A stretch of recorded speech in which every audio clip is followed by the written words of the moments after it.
guys, so maganda po tayo.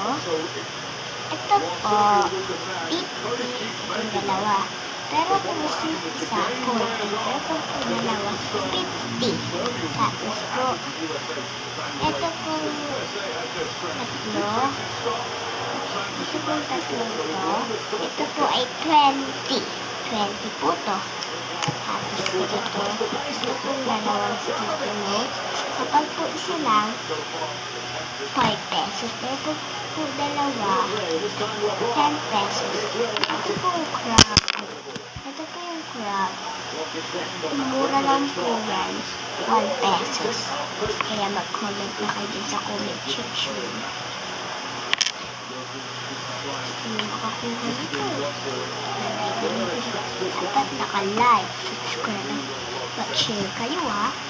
Para mag-upload ko kayo dito. Bye-bye. See you next week. Mag-comment kayo, mag-subscribe at mag-like. Bye!